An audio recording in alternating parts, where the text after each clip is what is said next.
Selamat hari Minggu Bapak Ibu, selamat kita ketemu lagi dalam ibadah online dari NLCC Indonesian Ministry hari ini, tanggal 18 Desember 2022, secara khusus dalam ibadah Natal hari ini. Ibadah spesial, ibadah perayaan Natal dari NLCC Indonesian Ministry dengan tema The Meaning of Christmas. Doa saya kiranya kita semua diberkati lewat seluruh rangkaian ibadah hari ini melalui pujian dan penyembahan dan juga melalui kebenaran, secara khusus melalui kebenaran firman Tuhan hari ini.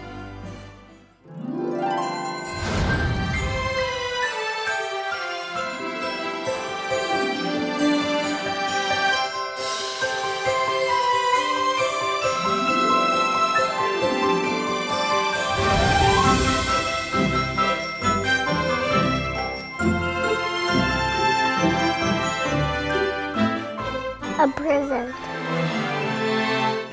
Green. The blue one. Red. Because I want to open it. I want to give a surprise because Jesus is in our hearts. But I don't want to tell you. Surprises cannot be told. What I want to give for Jesus is whatever he wants because he loves me. Because he's been good to us. An iPad to watch YouTube. Toys. I kasih heart to give it. The heart. Money. Toys. Sing. God is so good. God is so good. God is so good to me. Boo!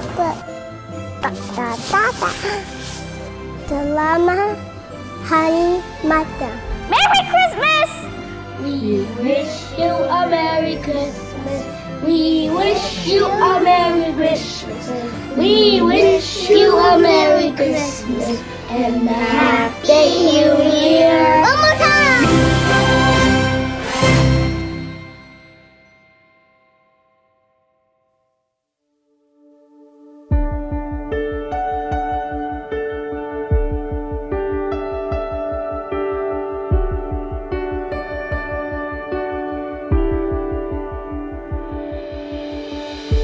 Long awaited, precious promise, Son of God and Son of Man, heaven's glory in a manger has come to us in Bethlehem. Oh, Messiah, a baby born to save our soul. Messiah,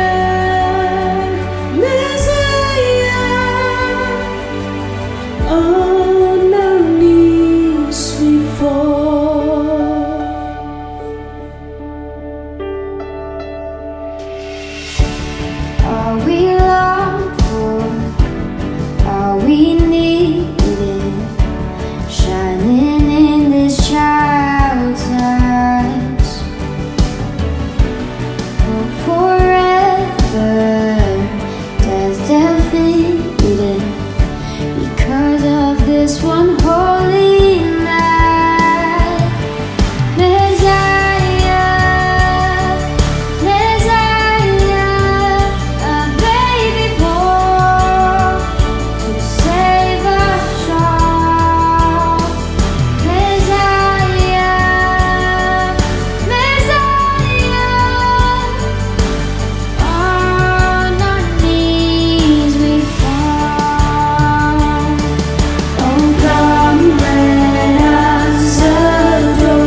precious promise coming back again. Messiah, Messiah, a baby born to save our soul. Messiah, Messiah, on our knees we fall.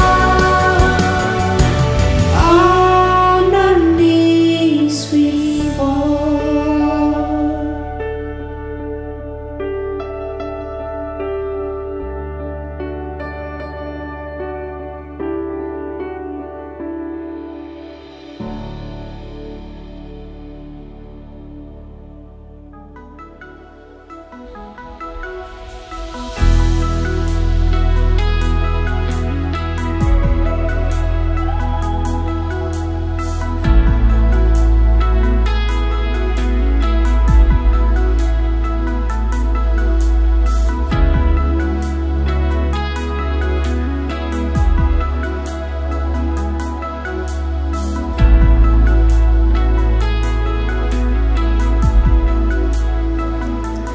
Hai kota mungil Bethlehem, betapa kau senyap. Bintang di langit cemerlang melihat kau lelah. Namun di lorong gelapmu bersinar terang bakal harapanmu dan doamu kini terkabulkan.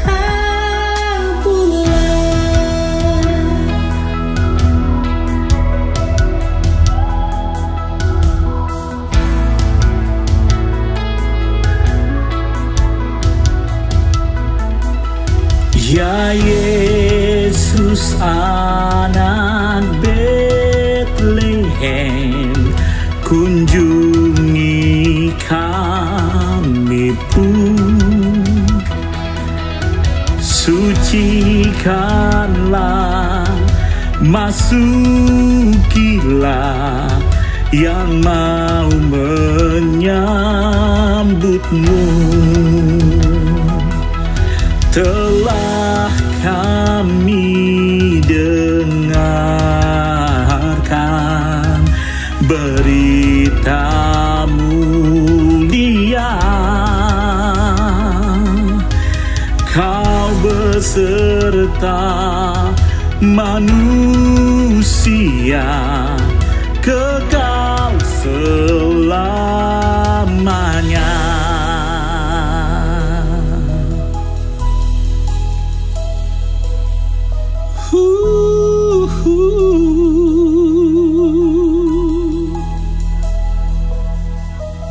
Gloria,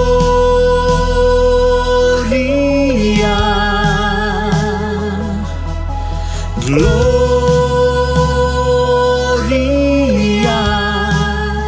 in excelsis Deo. Yesus telah datang.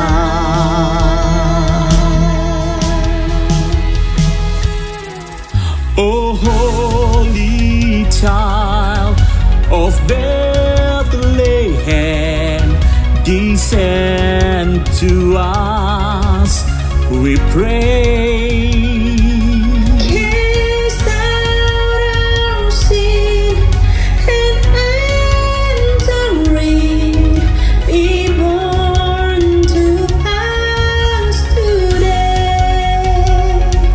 We hear the Christmas angels, the great glad tidings tell.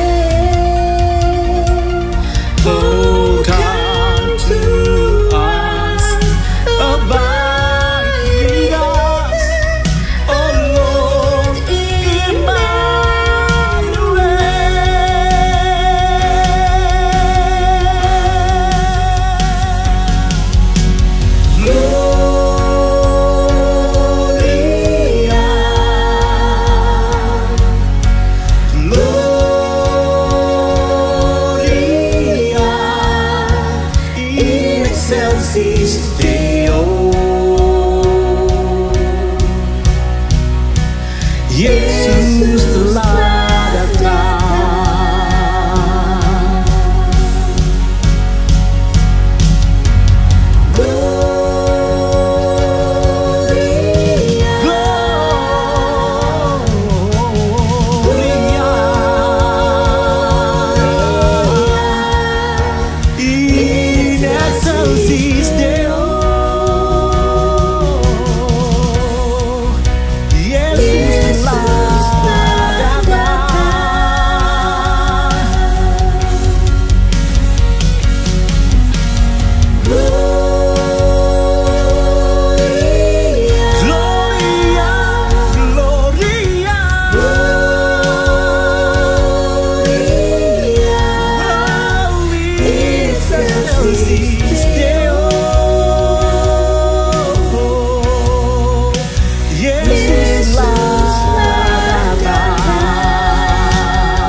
Jo.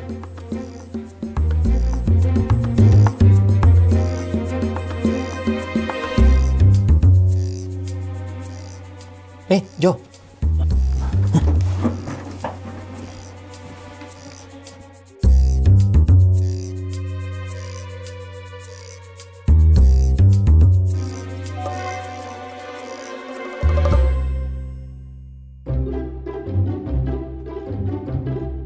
Nama kamu siapa? Nama saya Juno Pramono. Saya lead pastor di NLCC. Sudi Cantika Pramono.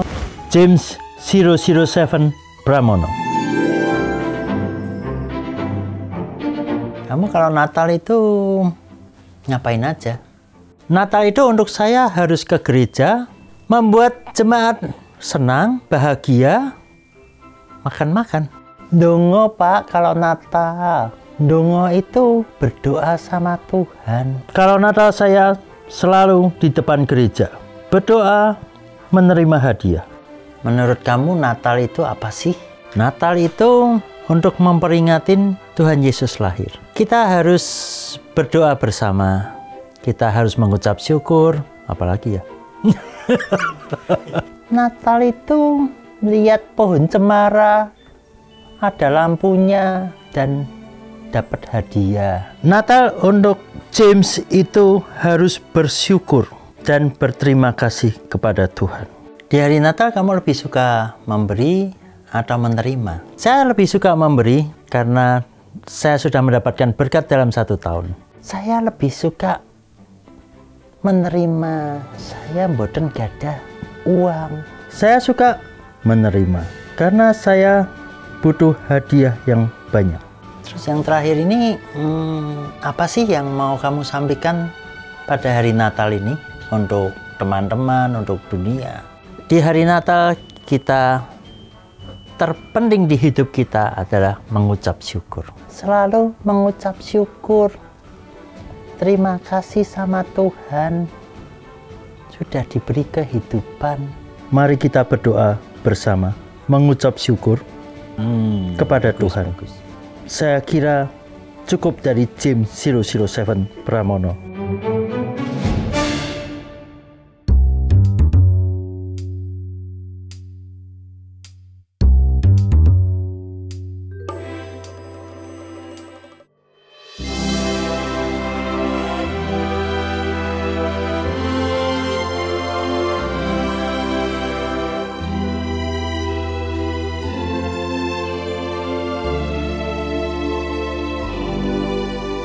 Baik, Bapak Ibu, selamat hari Minggu. Selamat kita ketemu lagi dalam ibadah online dari NLCC Indonesia hari ini. Hari Minggu tanggal 18 Desember 2022. Secara khusus hari ini, secara in person atau ibadah in person, kita akan merayakan perayaan Natal dari NLCC Indonesia. Di sini, di Amerika. Doa saya kiranya melalui seluruh rangkaian ibadah Natal online dan secara khusus melalui kebenaran firman Tuhan yang ingin saya share kepada Bapak Ibu hari ini, kiranya menjadi berkat, menguatkan kita lagi khususnya dalam memasuki masa Natal tahun ini atau merayakan Natal di tahun ini. Mari kita tundukkan kepala, kita berdoa sebelum kita lebih jauh membaca dan merenungkan firman Tuhan hari ini. Tuhan, kami bersyukur dan berterima kasih karena hari ini kami ada waktu kesempatan lagi untuk beribadah, untuk memuji dan menyembah-Mu dan secara khusus mendengarkan kebenaran firman-Mu. Khususnya di hari ini, NLCC Indonesia merayakan Natal untuk merayakan hari kelahiran-Mu ke dalam dunia ini, ketika Engkau datang ke dalam dunia ini sekitar 2000 tahun yang lalu. Dan kiranya melalui ibadah Natal, perayaan Natal hari ini, baik kami yang akan hadir secara in person maupun Bapak Ibu yang sedang menyaksikan ibadah ini secara online, kami semua diberkati oleh ibadah hari ini. Kami semua diberkati oleh kebenaran firman-Mu. Terima kasih Tuhan. Hadirlah di sini, dalam ruangan ini, hadirlah di rumah, di ruangan semua Bapak Ibu yang sedang mengikuti ibadah hari ini. Dalam nama Tuhan Yesus kami berdoa. Amin. Baik Bapak Ibu, sehubungan dengan Natal kita tahun ini, Natal dari NLCC Indonesia, Indonesian Ministry, saya ingin menyampaikan firman Tuhan di bawah satu tema, The Meaning of Christmas, atau arti dari Natal, dengan satu subtema, The Heart of Giving, atau hati yang memberi. Dasar firman Tuhannya adalah dari Injil Matius pasal 2, ayat 1-12. Saya akan baca buat Bapak Ibu bisa baca di Alkitab Bapak Ibu, atau di telepon handphone Bapak Ibu, atau Bapak Ibu juga bisa lihat di screen. Matius pasal 2, ayat 1-12, demikian firman Tuhan. Sesudah Yesus dilahirkan di Bethlehem di tanah Yudea, pada zaman Raja Herodes, datanglah orang-orang Majus dari timur ke Yerusalem dan bertanya-tanya, di manakah dia raja orang Yahudi yang baru dilahirkan itu? Kami telah melihat bintangnya di timur dan kami datang untuk menyembah dia. Ketika Raja Herodes mendengar hal itu, terkejutlah ia beserta seluruh Yerusalem. Maka dikumpulkannya semua imam kepala dan ahli Taurat bangsa Yahudi, lalu dimintanya keterangan dari mereka di mana Mesias akan dilahirkan. Mereka berkata kepadanya, di Bethlehem di tanah Yudea, karena demikianlah ada tertulis dalam kitab Nabi. Dan engkau, Bethlehem, tanah Yehuda, engkau sekali-kali bukanlah orang yang terkecil di antara mereka yang memerintah Yehuda. Karena daripadamu akan bangkit seorang pemimpin yang akan menggembalakan umatku Israel. Ayat 7. Lalu dengan diam-diam Herodes memanggil orang-orang Majus itu dan dengan teliti bertanya kepada mereka, bila mana bintang itu nampak? Kemudian ia menyuruh mereka ke Bethlehem, katanya, pergi dan selidikilah dengan seksama hal-hal mengenai anak itu dan segera sesudah kamu menemukan dia, kabarkanlah kepadaku supaya aku pun datang menyembah dia. Setelah mendengar kata-kata raja itu berangkatlah mereka dan lihatlah bintang yang mereka lihat di timur itu mendahului mereka hingga tiba dan berhenti di atas tempat di mana anak itu berada. Ketika mereka melihat bintang itu sangat bersukacitalah mereka. Ayat 11, maka masuklah mereka ke dalam rumah itu dan melihat anak itu bersama Maria ibunya, lalu sujud menyembah dia. Mereka pun membuka tempat harta bendanya dan mempersembahkan persembahan kepadanya, yaitu emas, kemenyan, dan mur.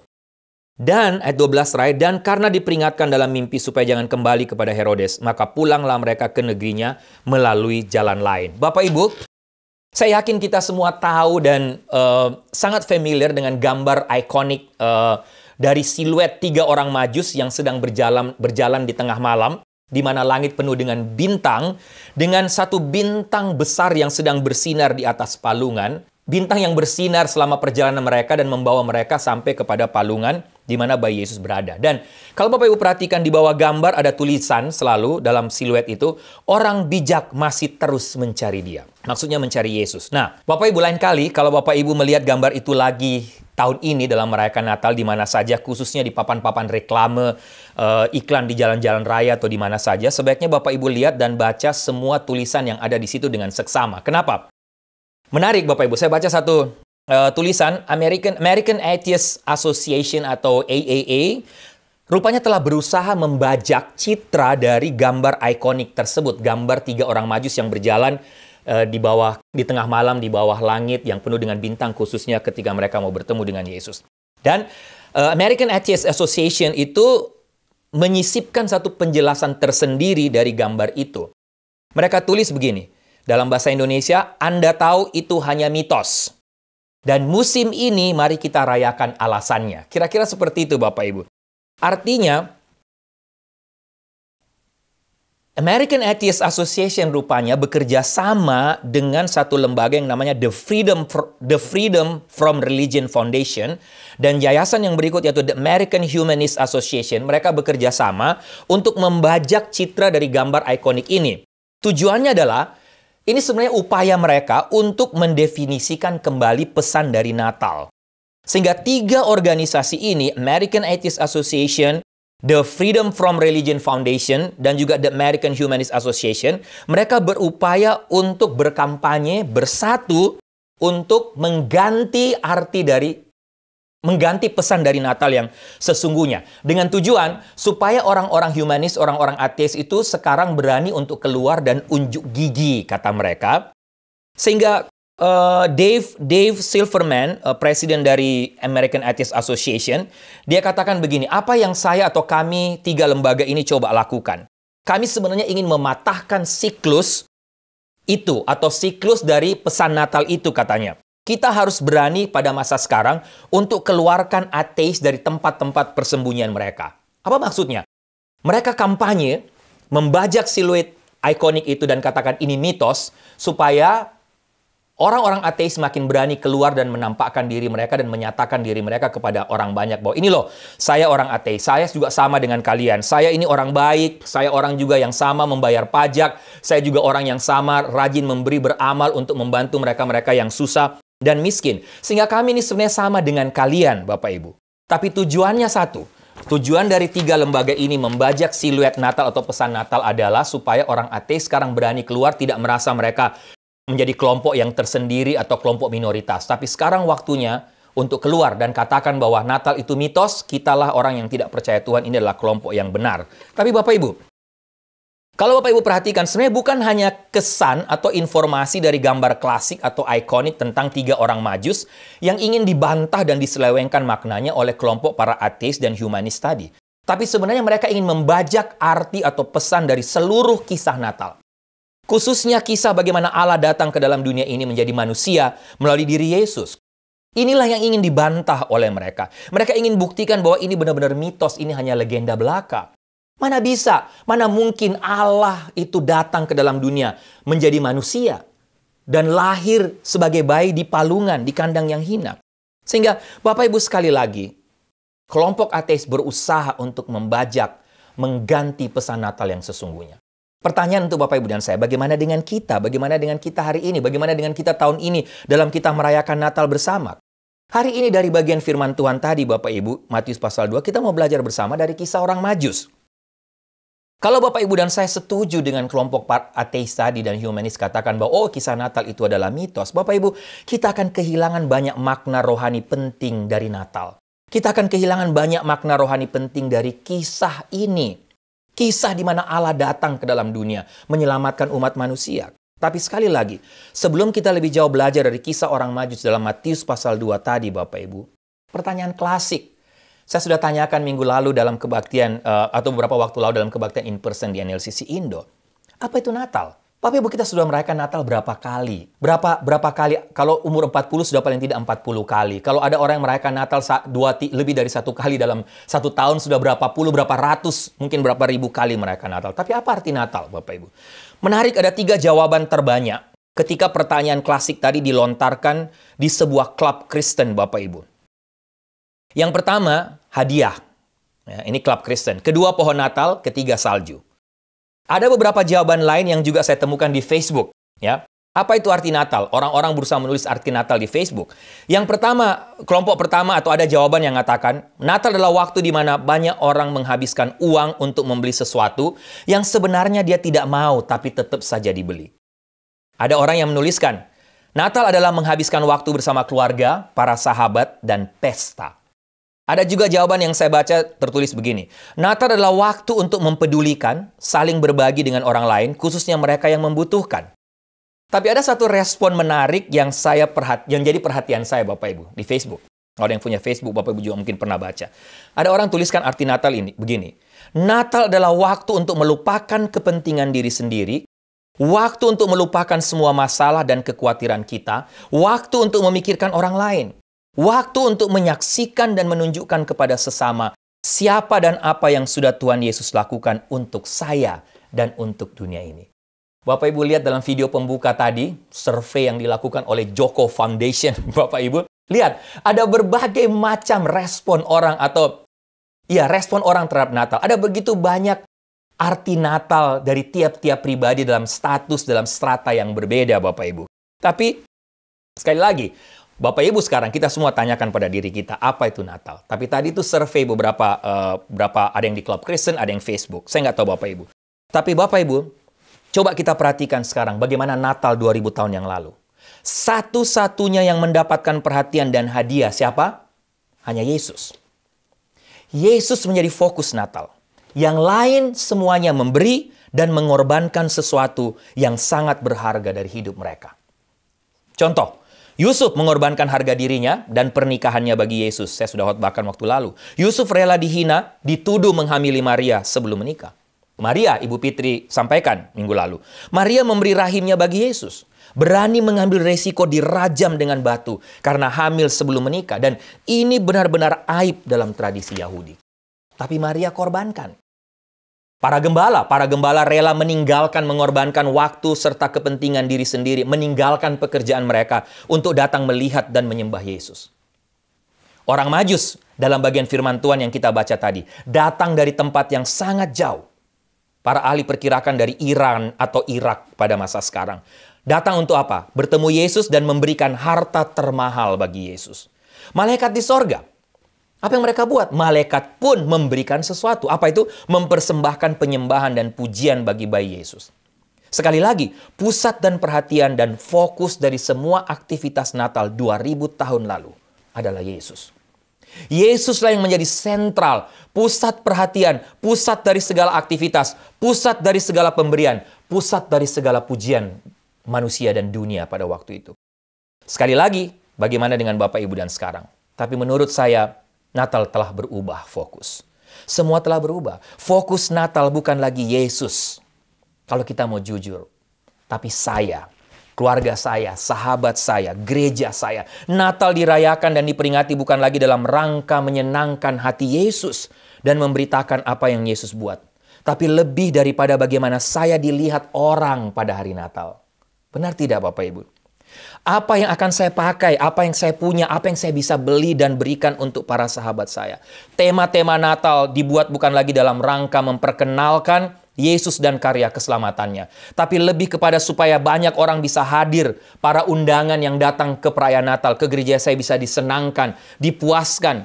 Bisa memuji saya dan gereja saya karena acaranya, praise and worship-nya bagus dan lain sebagainya. Sehingga Bapak Ibu, makna Natal yang sesungguhnya makin lama semakin hilang. Natal bukan lagi menjadi waktu-waktu di mana kita berpikir untuk berbuat sesuatu dan memberi. Tapi lebih kepada mengharapkan sesuatu. Bapak Ibu, itu berarti bicara Natal, berarti bicara soal memberi dan berbuat sesuatu. Bukan justru menerima dan mengharapkan sesuatu. Peristiwa Natal sesungguhnya menggambarkan hati Allah sendiri. Hati yang seperti apa? Hati yang penuh belas kasihan, hati memberi. Lihat saja di mana dan dari mana Natal dimulai. Allah datang ke dalam dunia melalui diri anaknya Yesus Kristus. Allah memberikan anaknya yang tunggal untuk menyelamatkan dunia yang berdosa. Ketika Allah datang dalam dunia dalam diri Tuhan Yesus, Natal pun terus diisi oleh nuansa memberi, Bapak Ibu. Mulai dari para malaikat sampai kepada para gembala, semuanya memberi, bukan menerima. Sehingga sekali lagi, tanyakan pada diri kita masing-masing. Saya juga tanyakan pada diri saya, bagaimana dengan saya? Bagaimana dengan saya di Natal tahun ini, Natal hari ini? Jangan sampai kita kehilangan makna Natal yang sesungguhnya lagi di tahun ini, Bapak Ibu. Mari kita kembalikan semangat Natal 2000 tahun yang lalu. Semangat memberi, bukan justru mengharapkan atau menerima. Jadikanlah Natal tahun ini Natal yang penuh makna untuk kita dengan jalan berbagi dan peduli kepada mereka yang membutuhkan. Bagaimana caranya Bapak Ibu? Saya mau kita belajar dari orang Majus. Pemberian seperti apa yang dapat kita berikan kepada Tuhan Yesus hari ini? Kita belajar dari orang Majus. Saya ketika membaca bagian firman Tuhan ini, saya mendapatkan paling tidak ada 2 pelajaran berharga penting dari pemberian para Majus dalam pembacaan tadi. Yang pertama Bapak Ibu, saya belajar pemberian orang Majus. Pemberian mereka adalah pemberian sejati. Kenapa saya katakan pemberian mereka adalah pemberian sejati? Atau mengapa saya katakan pemberian mereka adalah pemberian sejati? Ada beberapa hal. Yang pertama, perhatikan siapa mereka.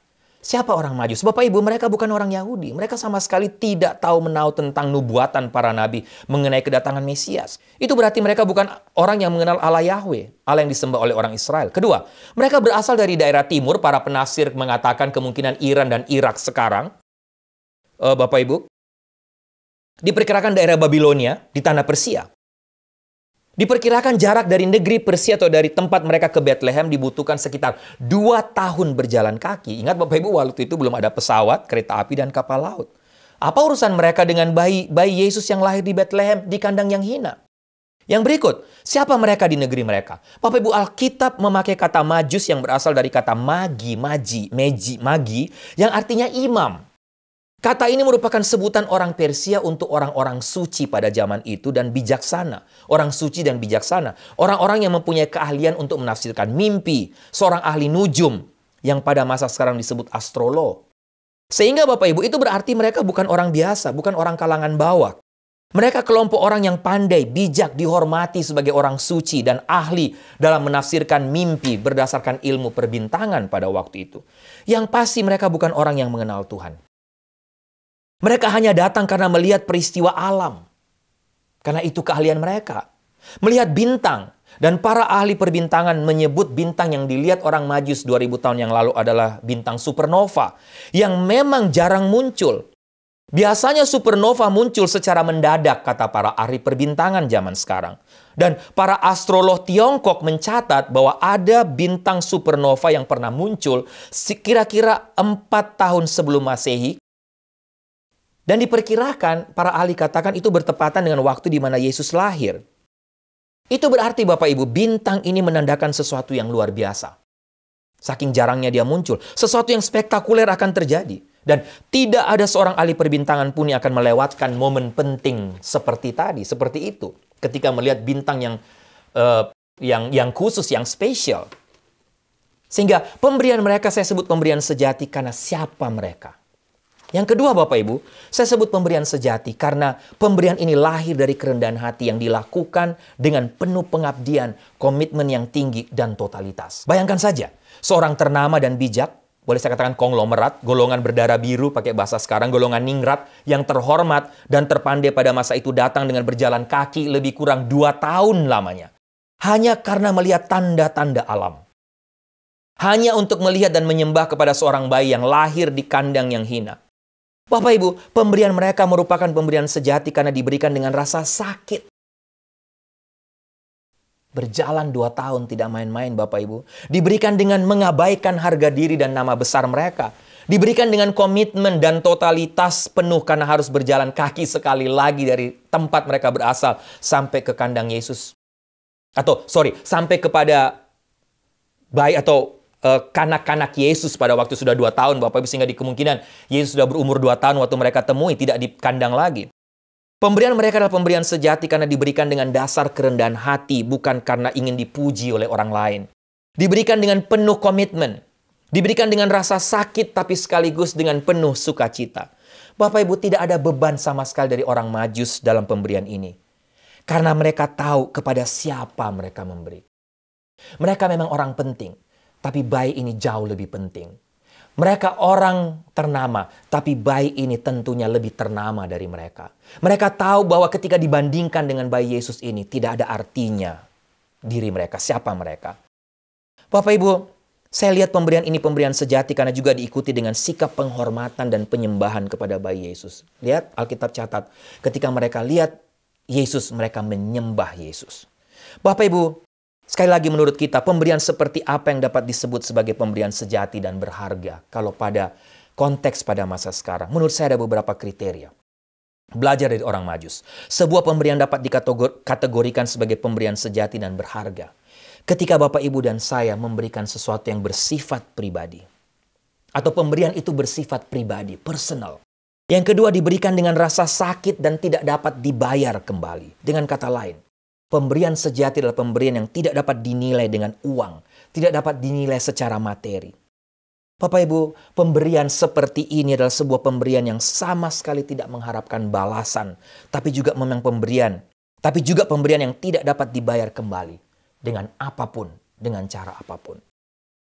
Richard Foster, seorang hamba Tuhan, seorang penulis Kristen pernah berkata, menarik, pemberian dengan hati yang gembira dan penuh kemurahan hati akan mengusir si penjahat tua yang bernama si pelit di sekitar kita. Yang miskin sekalipun perlu tahu bahwa mereka dapat memberi, kata Richard Foster. Dia lanjutkan, memberi merupakan tindakan dalam rangka melepaskan atau merelakan uang dan kekayaan kita yang lain yang ada di tengah kita. Sebuah tindakan yang menghancurkan kekuatan setan, yakni keserakahan. Bapak Ibu, bagaimana dengan kita? Pemberian orang Majus adalah pemberian sejati.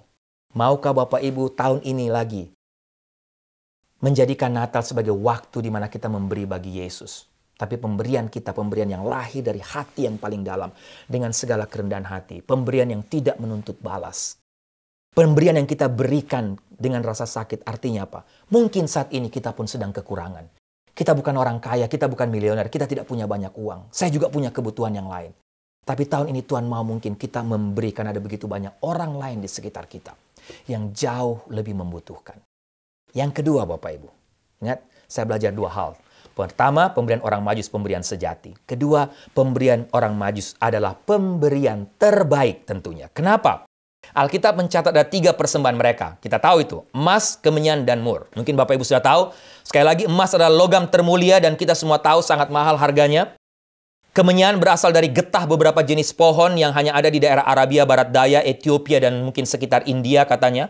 Warnanya kuning muda, rasanya pahit, tapi baunya sangat harum. Dan dipakai untuk membakar ukupan kudus sebagai lambang kegiatan agamawi pada masa itu, bahkan mungkin sampai sekarang. Lambang keimaman. Harganya juga sangat mahal. Mur. Mur itu adalah getah dari torehan batang pohon Commiphora mira namanya, asli dari Arabia Selatan dan sekitar Afrika. Warnanya kuning kecoklatan, berminyak, dipakai untuk urapan kudus. Harganya juga sangat mahal karena sangat harum sehingga dipakai untuk kosmetik dan juga parfum. Seperti juga minyak narwastu Bapak Ibu yang dipakai meminyaki kaki Yesus dalam bagian yang lain dalam Alkitab. Sehingga ada yang perkirakan harganya sekitar 75.000 US dollar Bapak Ibu. Harga dari mur.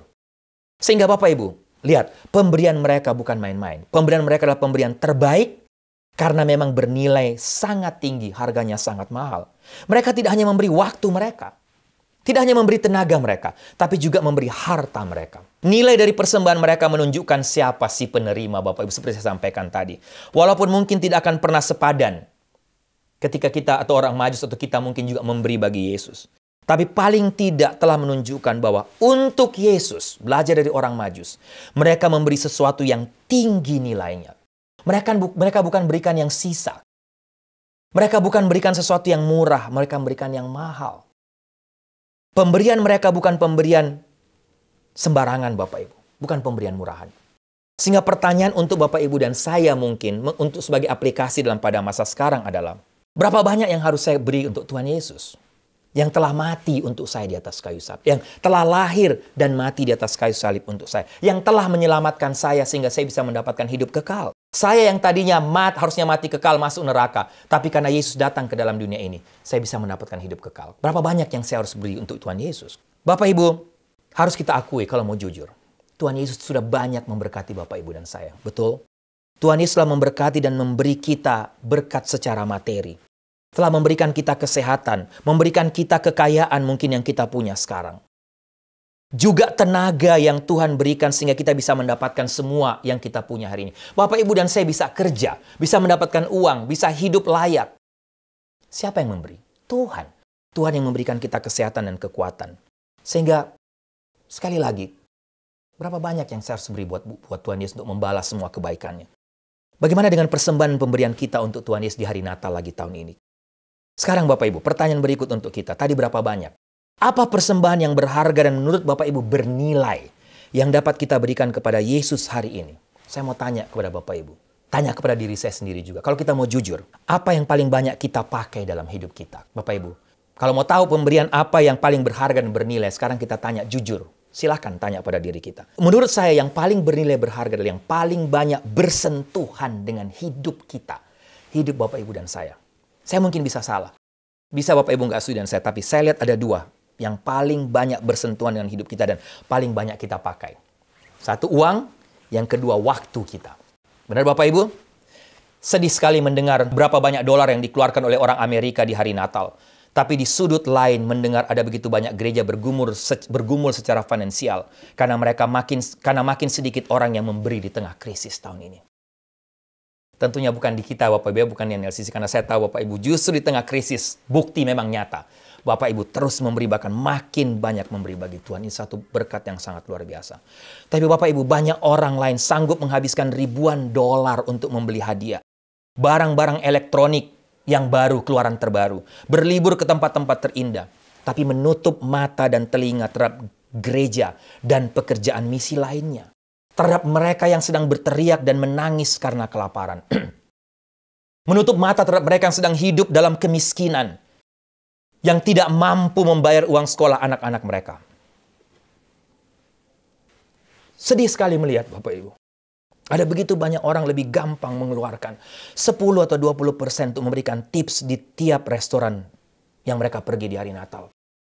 Tapi sulit sekali memberi 10% untuk Tuhan. Dan juga untuk pekerjaan Tuhan yang lain. Demikian dengan waktu juga Bapak Ibu. Ya. Tadi uang, waktu. Seringkali kalau kita harus akui, kita lebih punya banyak waktu untuk hal lain daripada Tuhan.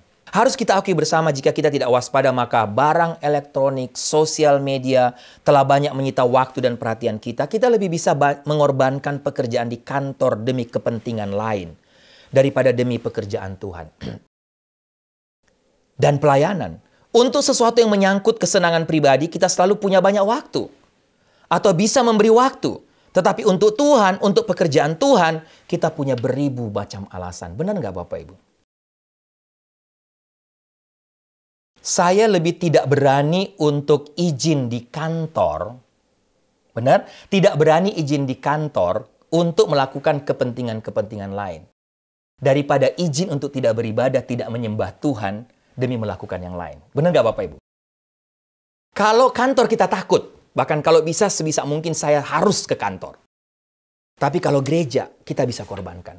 Waktu-waktu dengan Tuhan, waktu-waktu pelayanan, waktu-waktu untuk pekerjaan Tuhan. Waktu-waktu menyembah Tuhan, bisa kita korbankan. Demi kesenangan yang lain. Itu maksud saya Bapak Ibu. Baik Bapak Ibu, sebagai penutup dan tantangan, saya mau akhirin beberapa fakta yang saya lihat dan juga beberapa kisah atau beberapa cerita. Bapak Ibu, saya mungkin Bapak Ibu juga, tapi saya pribadi telah mendengar banyak percakapan terutama oleh orang Kristen mengenai arti Natal yang sesungguhnya. Saya juga banyak menyaksikan bagaimana orang Kristen terjerat dengan kesibukan Natal. Mereka meluangkan banyak waktu, banyak jam, bahkan berhari-hari di pusat-pusat perbelanjaan. Dalam rangka apa? Mencari, membeli hadiah. Bagus sebenarnya untuk diberikan kepada orang lain. Tapi akhirnya fokusnya kepada hadiah. Kalau nggak beli hadiah pada Natal tahun ini rasanya kurang lengkap. Tapi Bapak Ibu, pada waktu yang bersamaan, jangan lupa, dunia ini penuh dengan orang-orang yang kelaparan dan serba kekurangan juga. Yang seolah-olah dengan diam, boleh saya katakan, memandang melalui jendela rumah mereka dan mengemis. Mengemis apa Bapak Ibu? mengemis sisa makanan atau mungkin kain untuk guna menyelimuti, melindungi mereka karena mereka dingin pada waktu malam. Mereka pun tidak punya tempat berteduh, mengharapkan satu jawaban atas penderitaan, kemelaratan, dan penindasan yang mereka alami. Bapak Ibu, kalau kita mau menghitung semua uang yang telah kita hamburkan, mungkin terlalu ekstrim kok saya katakan hambur, tapi yang kita pakai di musim Natal ini, di mana arti terbesar adalah Bapa memberikan putranya yang satu-satunya yang datang untuk hidup dan mati bagi kita. Bapak Ibu, harusnya di hari Natal ini kita harusnya berseru menentang ketidakadilan orang-orang Kristen yang memiliki begitu banyak tapi berbuat atau menolong orang lain terlalu sedikit.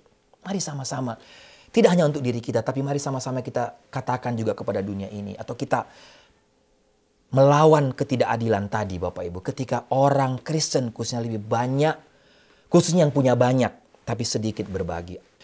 Baik Bapak Ibu, saya tutup dengan 2 cerita ya, sebagai penutup. Cerita yang pertama judulnya, Memberi Tidak Pernah Membuat Kita Berkekurangan. Ada seorang kaya mempunyai 9, hitung ya, Bapak Ibu hitung ini sambil mendengar cerita ini. Seorang kaya punya 19 ekor kerbau dan 3 orang anak. Mendekati ajal, orang kaya tadi berusaha membagi warisan kepada 3 anaknya dengan pesan. 1/2 untuk anak pertama, 1/4 untuk anak kedua, 1/5 untuk anak ketiga. Dari 19 kerbau. Bapak Ibu, setelah sang bapak meninggal, ketiga anaknya berusaha untuk membagi kerbau tadi sesuai pesan ayah mereka. Tapi rupanya mereka menemukan keganjilan, Bapak Ibu yang tahu menghitung. Bahwa masing-masing mereka akan mendapatkan bagian kerbau yang tidak utuh. Masing-masing tidak mau mengalah dan berusaha mendapatkan bagian utuh. Sehingga terdengarlah kabar pertengkaran mereka oleh seorang bapak yang miskin yang hanya punya 1 ekor kerbau. Akhirnya bapak tersebut menemui 3 anak tadi dan bersedia dengan ikhlas memberikan kerbaunya supaya masing-masing mendapatkan bagian yang utuh. Oke, anak-anak itu setuju dan mereka mulai membagi, Bapak Ibu. Anak pertama mendapatkan berapa? Setengah dari 20, 19, sudah ditambah 1 kerbau dari orang miskin tadi. Anak pertama mendapat setengah dari 20 berapa? 10. Oke, genap kan? Nggak kepotong. Anak kedua mendapat 1/4 dari 20. Berapa? Dapat 5 ekor utuh. Anak ketiga 1/5 dari 20. Berapa? 4. Ya kan? Demikianlah masing-masing mendapatkan bagian yang utuh dan totalnya. Silakan hitung total. 10 tambah 5 tambah 4. Berapa? 19. Sisa 1 ekor, kan? Tadi 20. Dikembalikan kepada bapak tadi. Bapak Ibu, ternyata dengan memberi, kita tidak akan kehilangan apa yang menjadi milik kita. Secara matematis, Bapak Ibu. Luar biasa, kan? Si miskin, bapak miskin kasih korbankan 1 kerbaunya, supaya anak-anak tadi tidak berkelahi. Tapi kembali juga dia dapat. Oke, cerita terakhir Bapak Ibu ya. Menarik, judulnya. Pemberian yang mendatangkan mujizat. Saya baca judulnya menarik, saya baca. Diceritakan begini. Saya baca saja buat kita. Seorang single mom bernama Diane Rainer bercerita tentang Natal spesial ketika putra bungsunya yang bernama Marty baru berusia 8 tahun. Dan Marty ini adalah anak laki-laki yang ceria, anak laki yang suka bermain. Tapi rupanya 1 telinganya tuli, Bapak Ibu. Oleh karena itu dia selalu memiringkan kepalanya, kalau mendengar orang bercerita, dia memiringkan kepalanya ke satu sisi, seperti kira-kira begini. Berusaha untuk mendengarkan percakapan orang di sekitarnya. Mamanya, Rainer, mama dari Marty tadi, rupanya bekerja sebagai pembungkus daging, Bapak Ibu, untuk bisa menghidupi keluarganya. Nah, namun meski dengan sedikit yang mereka punya, tapi mama dari Marty tadi itu tiap tahun selalu berusaha keras untuk menghias trailer mereka atau mobil trailer mereka, supaya mereka itu kalau pergi jalan dengan trailer ke tempat-tempat liburan, mereka bisa happy, bisa sukacita dengan trailer yang mereka hias. Nah, waktu Natal pada waktu itu, mama dari Marty memperhatikan bahwa Marty juga rupanya merencanakan sesuatu yang istimewa untuk liburan mereka tahun itu.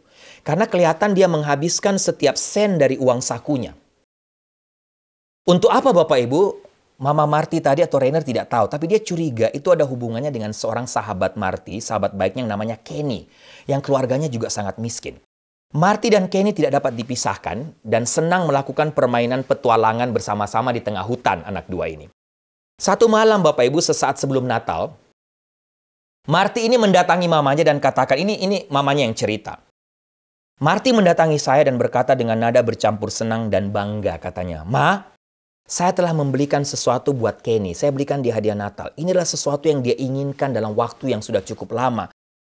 Kemudian dia keluarkan dari sakunya, Bapak Ibu, sebuah kompas kecil untuk mengarahkan seorang, ya karena mereka sering bertualang, jadi rupanya dia belikan kompas yang untuk menolong mereka kalau mereka masuk hutan. Bapak Ibu, Rainer sang mama tadi begitu senang putranya begitu bijak dan berkorban kumpulkan uang sen demi sen. Tetapi mamanya khawatir kalau Marty mau berikan kepada Kenny nanti takut orang tuanya nggak senang atau tidak mau terima hadiah itu.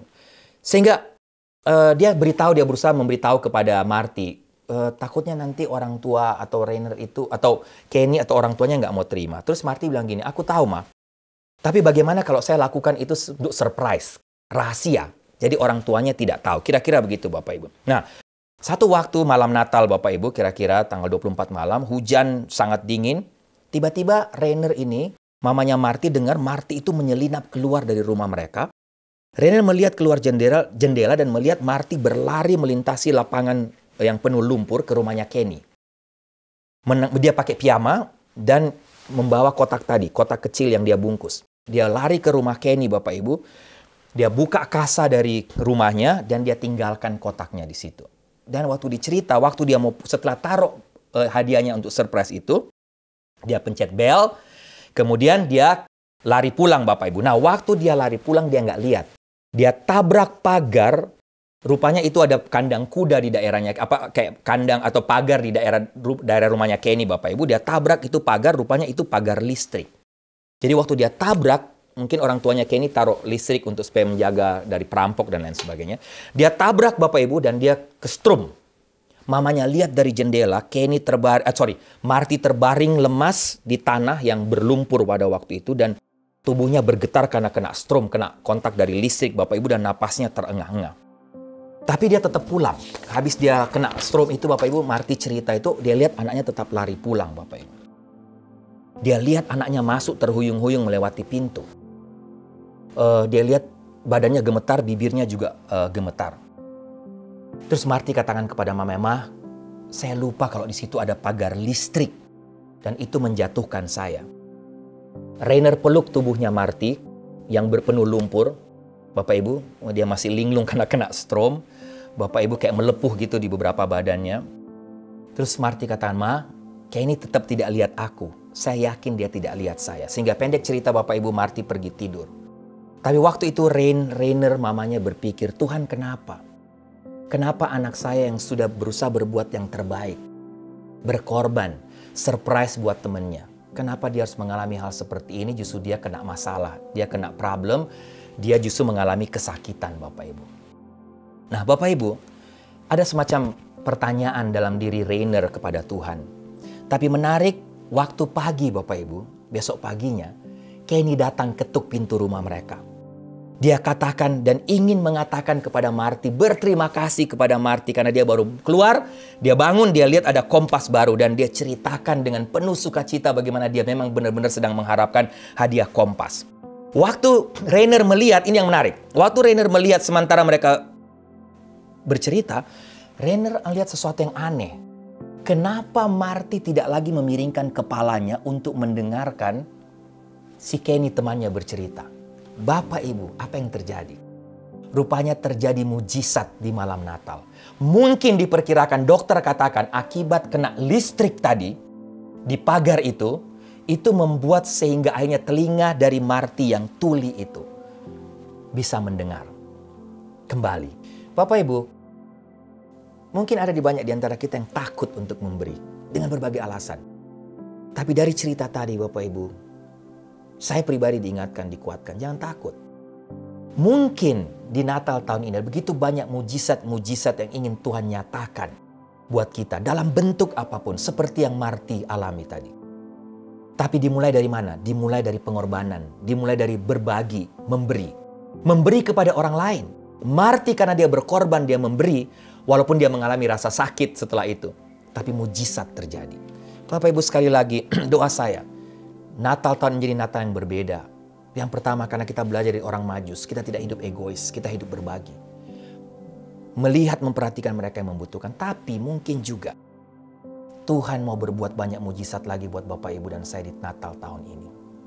Kiranya firman Tuhan hari ini menguatkan jadi berkat buat kita. Mari kita tundukkan kepala, kita berdoa. Tuhan, kami bersyukur dan berterima kasih karena Natal tahun ini Tuhan ingatkan kepada kami lagi melalui kebenaran firman-Mu hari ini tentang arti Natal yang sesungguhnya. Tuhan mengingatkan kami juga bahwa Natal berarti atau Natal itu sebenarnya punya makna pemberian. Natal berarti memberi, bukan menerima. Sehingga Tuhan hamba berdoa kiranya firman Tuhan sudah menguatkan tapi mengingatkan hamba juga. Kiranya menguatkan, mengingatkan semua Bapak Ibu. Inilah waktunya. Natal bukan waktu untuk berharap sesuatu, berharap hadiah, berharapkan mendapatkan sesuatu. Tapi biarlah Natal tahun ini kami mengubah konsep, paradigma berpikir kami tentang Natal. Inilah mungkin Tuhan melalui kebenaran firman Tuhan. Kiranya firman Tuhan hari ini menolong kami untuk di Natal tahun ini lebih banyak memperhatikan kebutuhan orang lain. Memberi bagi mereka yang membutuhkan. Hari ini kami akan bekerja sama dengan Yayasan Berkat Ambon Tuhan. Untuk menolong mereka yang membutuhkan di Ambon. Mereka yang sakit, para janda. Anak-anak yang mengalami sakit berat, tumor, kanker. Yang membutuhkan pertolongan. Tuhan kiranya kami semua, baik yang menonton online maupun yang nanti ibadah in person. Kami semua belajar untuk berbagi. Sehingga begitu banyak orang lagi di Ambon. Atau di berbagai tempat lain. Mereka bisa ditolong, mereka bisa mendapatkan pertolongan. Dan mereka bisa menikmati kasih di masa Natal ini. Terima kasih Tuhan. Terima kasih Tuhan. Berkati waktu-waktu kami di mana kami mau memberi, berbagi dengan Yayasan Berkat Ambon. Sekali lagi kami bisa melihat mujizat Tuhan terjadi. Bukan hanya mujizat ketika dana-dana ini terkumpul dan bisa dikirim, bisa dipakai untuk menolong mereka di Ambon. Tapi juga mujizat terjadi dalam keluarga kami masing-masing, diri kami masing-masing ketika kami belajar untuk berkorban, memberi bagi mereka yang membutuhkan. Terima kasih untuk firman-Mu. Dalam nama Tuhan Yesus kami berdoa. Amin.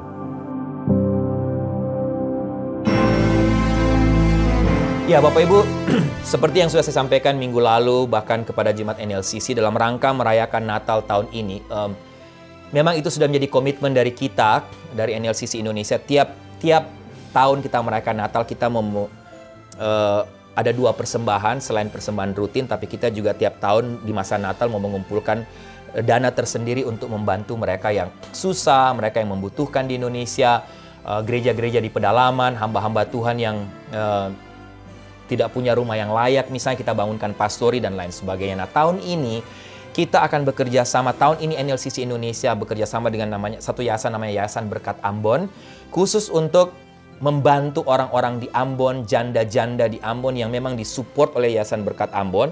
Dan juga orang-orang di Ambon, khususnya anak-anak kecil di Ambon yang sejak kecil mereka sudah punya tumor, mereka sudah punya sakit-sakit yang berat, kanker dan lain sebagainya.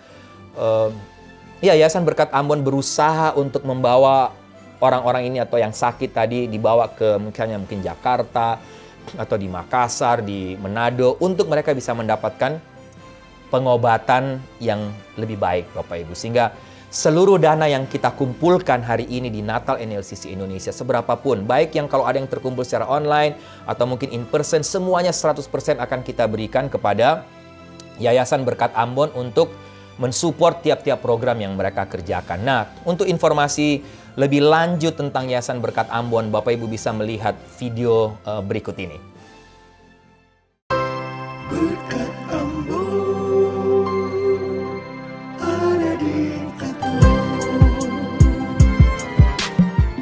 Hi, my name is Linda Musal and I'm here to represent Berkat Ambon Charitable Fund. Berkat Ambon was created with a mission to provide support and relief to those in need in Ambon, Indonesia. And Berkat Ambon was born in August 11, 2016. When we start Berkat Ambon, we start first with helping the widows and some people that because of COVID they lost their jobs. We gave them sembako and we start with only 20. Now we have 74 widows. And beside that, we also help Pelita Kasih Panti Asuhan, that's special for the blind people, tunanetra. We help them by giving 200 liter minyak tanah, and with that minyak tanah they sell it and they use the money for their daily transportation, taking the bus from home to school, back and forth. Puji Tuhan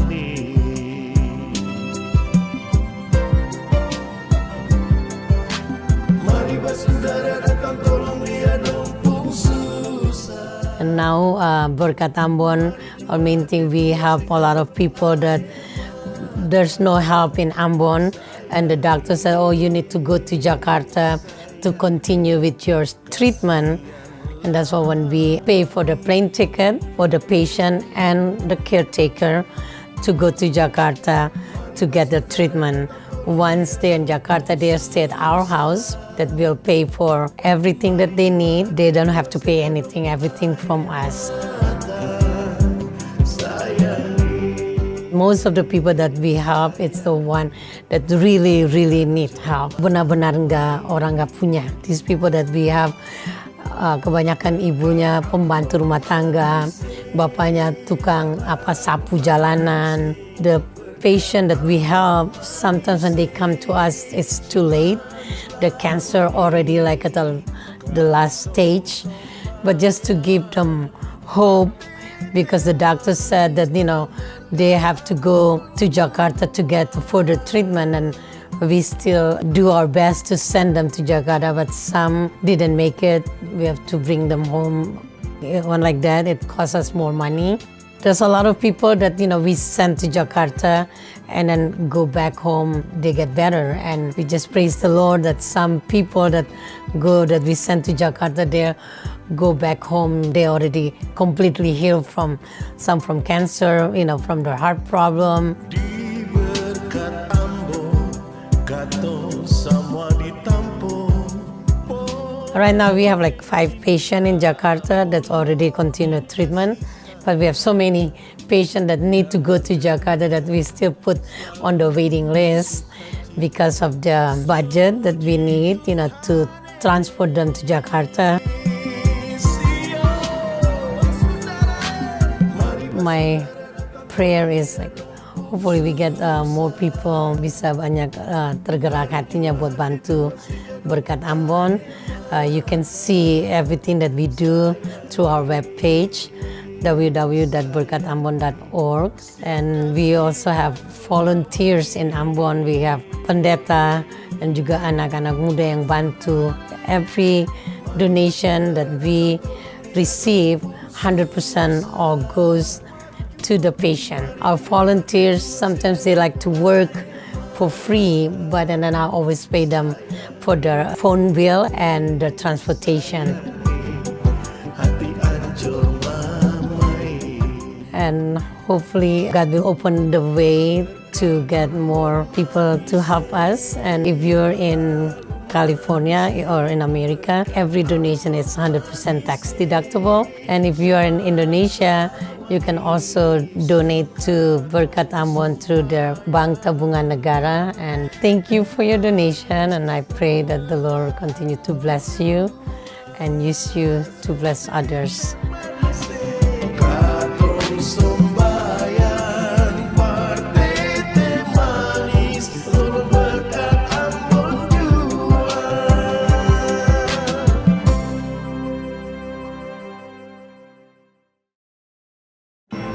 Baik Bapak Ibu, kita sudah sama-sama menyaksikan video tentang pelayanan dari Yayasan Berkat Ambon. Jika Bapak Ibu ingin memberi, khususnya jemaat NLCC Indonesia, dan juga Bapak Ibu yang menonton ibadah online NLCC Indonesia yang tinggal di Amerika, kalau Bapak Ibu mau memberi, ikut berbagi dengan Yayasan Berkat Ambon, 2 cara Bapak Ibu bisa memberikan langsung kepada Yayasan Berkat Ambon, atau Bapak Ibu juga bisa memberikan cek atau menulis cek melalui NLCC. Bapak Ibu bisa tulis cek, pay ordernya kepada NLCC, dan Bapak Ibu tulis di bawah note sebelah kiri, Bapak Ibu bisa tulis untuk Yayasan Berkat Ambon. Sedangkan Bapak Ibu yang di Indonesia, Bapak Ibu bisa menuliskan atau memberikan persembahan Bapak Ibu, entah dalam bentuk cash atau Bapak Ibu mau transfer, terserah Bapak Ibu di Indonesia yang lebih tahu. Bapak Ibu bisa langsung memberikan persembahan Bapak Ibu kepada Yayasan Berkat Ambon dengan informasi berikut, dengan informasi yang ada di screen juga.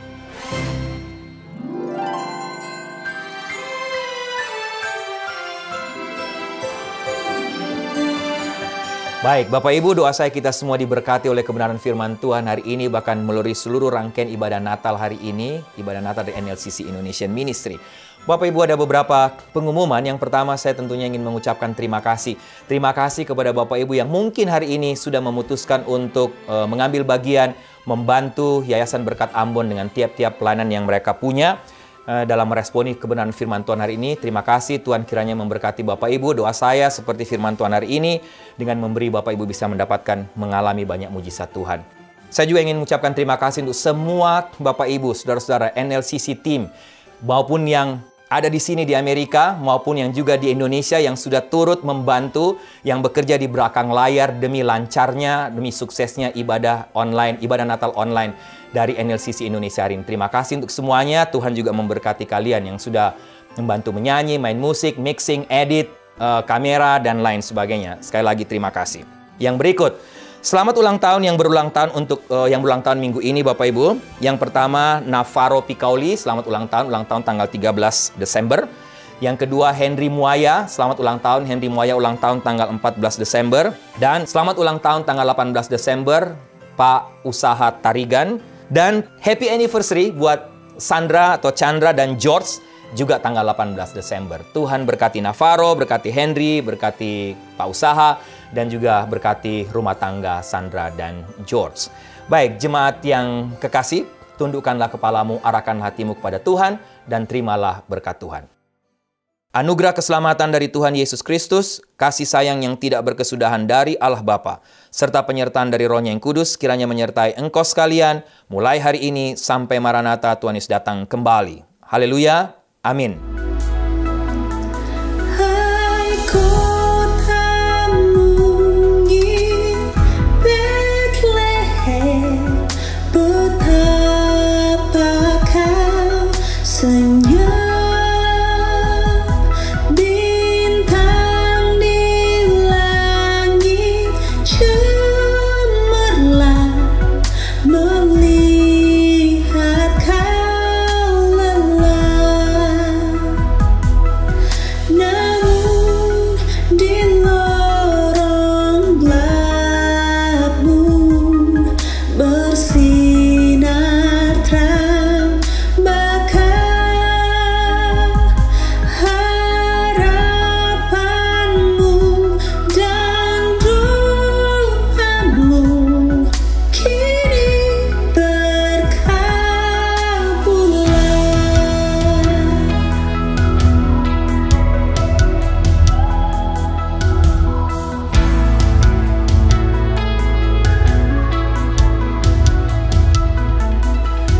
Ya Yesus anak Bethlehem, kunjungi kami pun, sucikanlah, masukilah yang mau menyambutmu. Telah kami dengarkan berita mulia, kau beserta manusia kekal selamanya.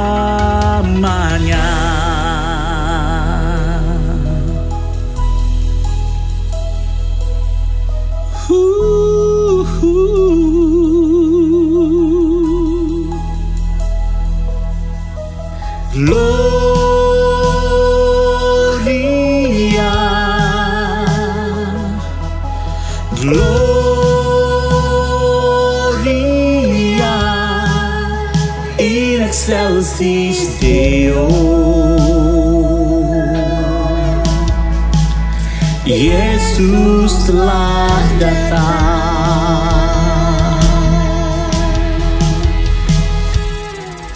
Oh holy child of Bethlehem,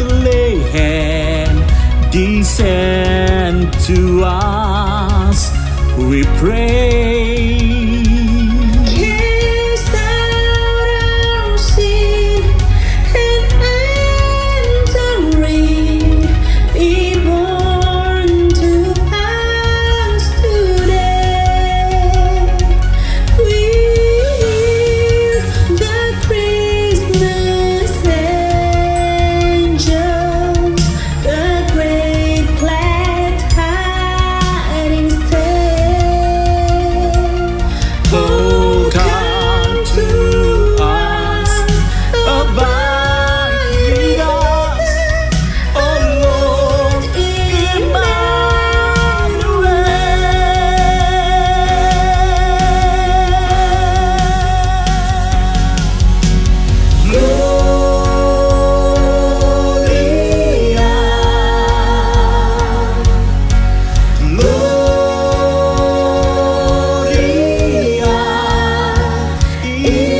Yesus telah datang.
Excelsis Deo.